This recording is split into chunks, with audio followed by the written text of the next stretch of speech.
So here you see me kind of finishing up the last couple of flowers here before I begin to work on the bee.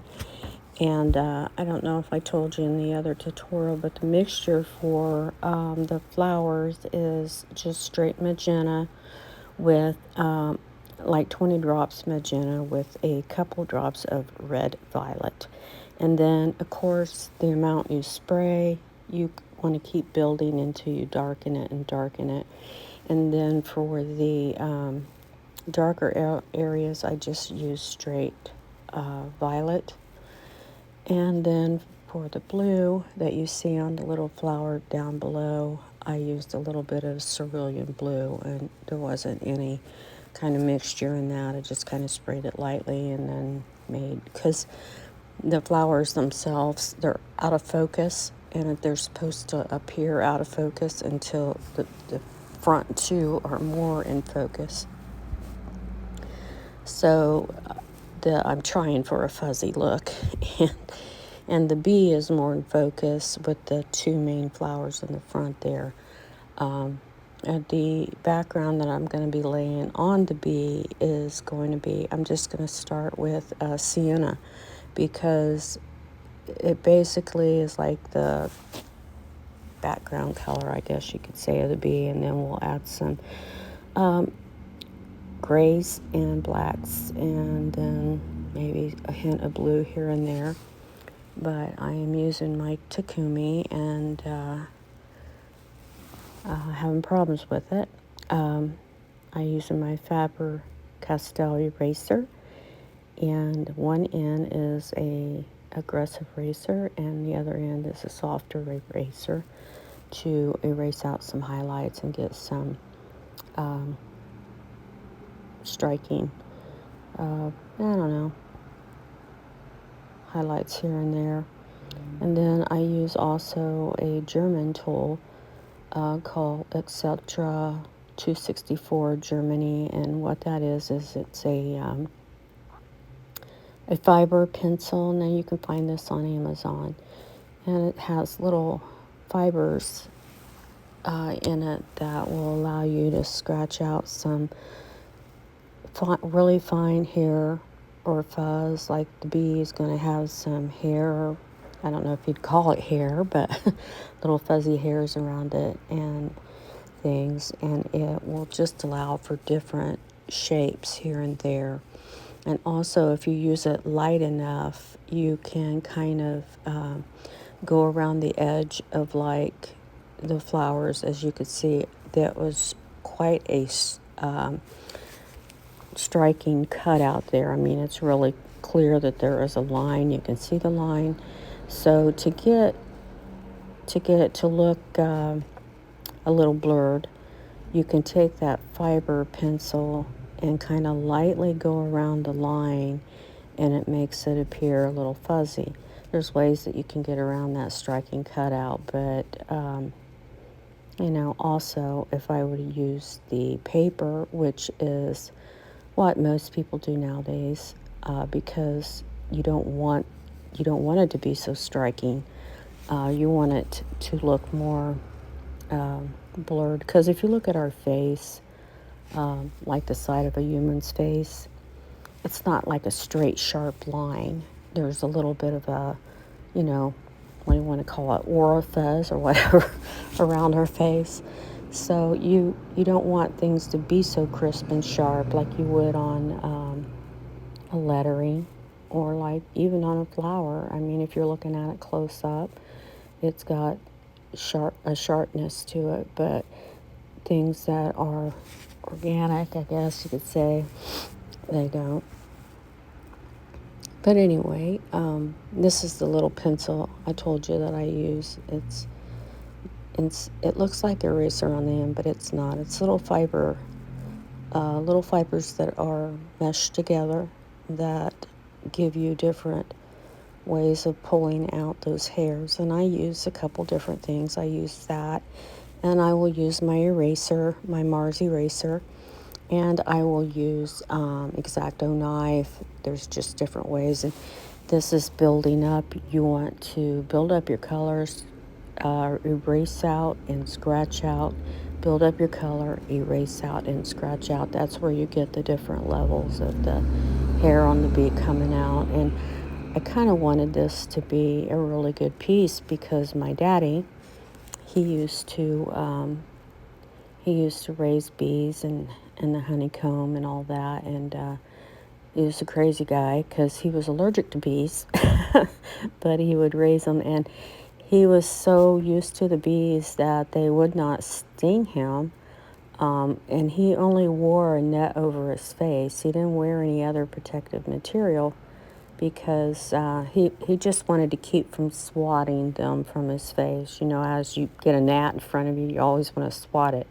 So it's just a natural thing to swat it out of your way. And he wore a net to keep from getting stung. But he, I got to give it to him. He did do a lot in his life. He raised trees, fruit trees, grapes, and raised all kinds of rabbits, and we had coons, and it was just crazy when I was a kid. We had all kinds of animals at my house. But anyway, I got to give it to him for not being afraid to do the bees. And I told you I'd tell you a little story about the bees.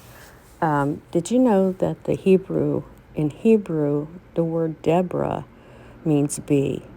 And in Judges 4, Deborah was the female judge of Israel before they had a king.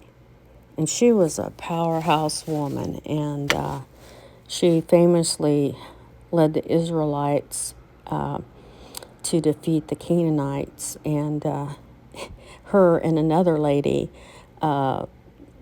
she was a courageous woman named Jael. I hope I'm pronouncing that right. But when the enemy commander Sisera tried to hide out in her tent, Jael won the day by dispatching him with a tent peg through the temple of his head. Those ladies were what we would call queen bees of tribes today. And a bee has wonderful virtues because they work diligently, and they never give up. They're always about building the hive. And so the bee is an example of a person who sets their mind to work in a plan that will be productive of something useful for others. And see, it wasn't just for them, it was for others. It was the community of the beehive. And I know St. Francis, he said that he thought bees were an angelic creature because they would work so tirelessly to get that pollination, and they'd collect the honey from flowers in such a way that it would not hurt the flower or damage the flower. They would only take enough that they needed. And they're very loyal, and they would even sacrifice their own self to save the beehive. And they worked for the good of their little community that they made, and they served the bee loyally. Boy, and can you think and imagine the world today if that's the way it would be? I mean, in the Bible, it talks about the honey.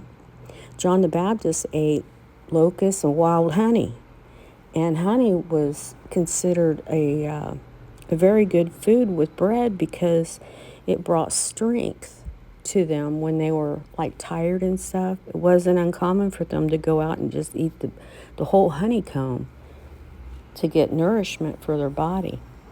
And the Bible, the Lord talked about to Moses to take them to the land of milk and honey. So honey was considered a successful, prosperous nation. It was considered to be something that was prominent even back then in ancient days. So we could learn a lot from the little honeybee. Well, that's my little lesson there for the honeybee. Let's get back to the art piece. Here you see me working with a dowel, and that is just old paintbrush that's been sharpened in my pencil sharpener. And I do have different size sharpeners. This is a tiny one. because I found that it will give you little tiny specks of highlights instead of trying, sometimes you'll go to erase out a highlight or something and it's too big. It's not what you want. You want something little tiny specks.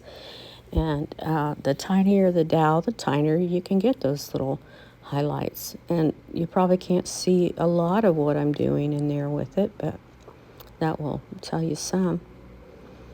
And here I'm working with my Takumi, and I'm saying I'm going to buy another Krios PS77-1. That's my favorite airbrush.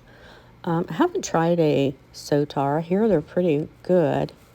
But I'm just one of those people. I don't like to spend my money on something and then it turn out to be a dud. I just, like I spent $500 on this Takumi, and either I got a lemon and I have torn this thing apart, I have went with a needle inside out, and it does not spray like my Curios. And it could be just that, I don't like a side feed because seems like to me you got more parts to clean. You got the little tube that goes into the airbrush, and then when you put the little tube in, there's a little area in that section that you have to spray out to get it completely clean, or you'll be in the middle of spraying it a yellow and then all of a sudden you get red coming out because that was the previous color and you've sprayed it out and it comes clear, but see there's a little tiny bit that's caught in that little place there.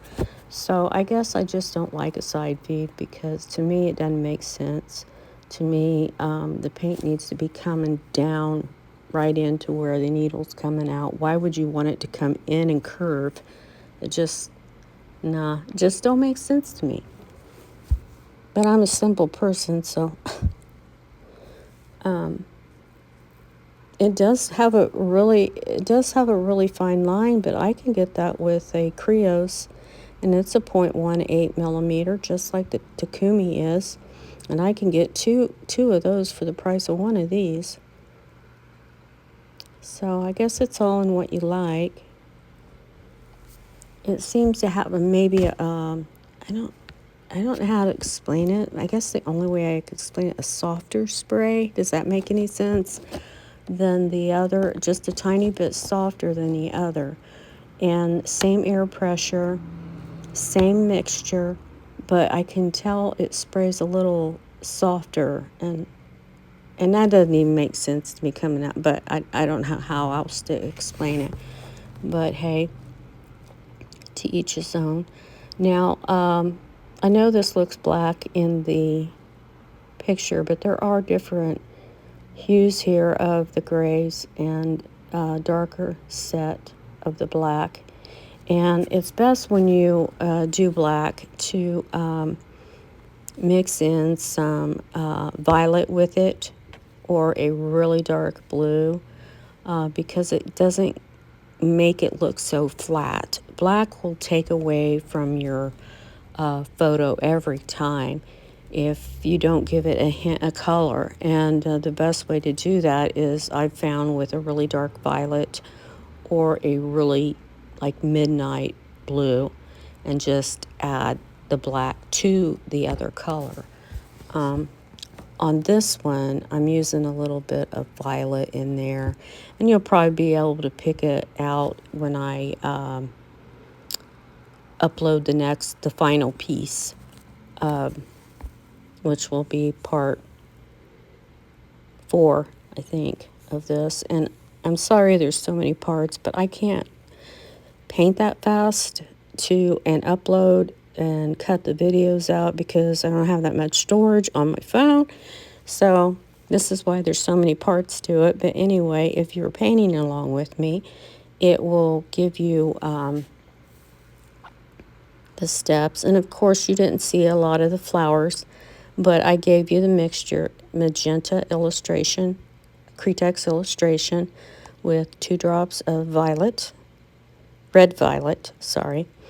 And then for the darker, like the insides of the flower, you want to use a straight violet. And then a little bit of cerulean blue, just lightly sprayed here and there to give it a little bit of pop.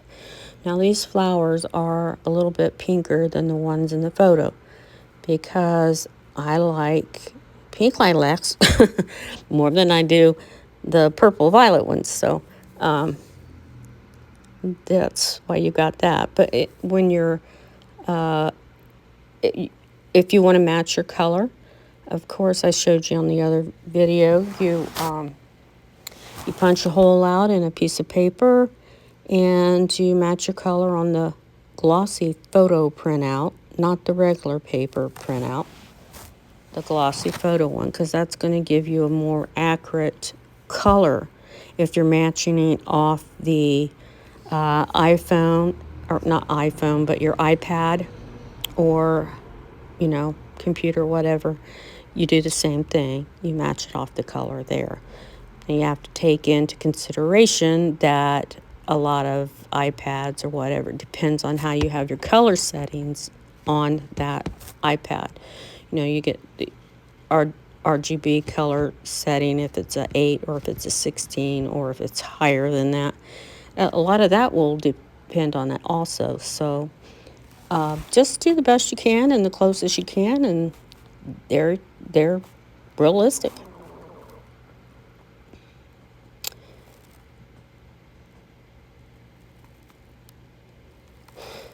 Now this is another fiber pencil that I'm using, and it's just I think they call it a Euro tool or something like that. Let me look.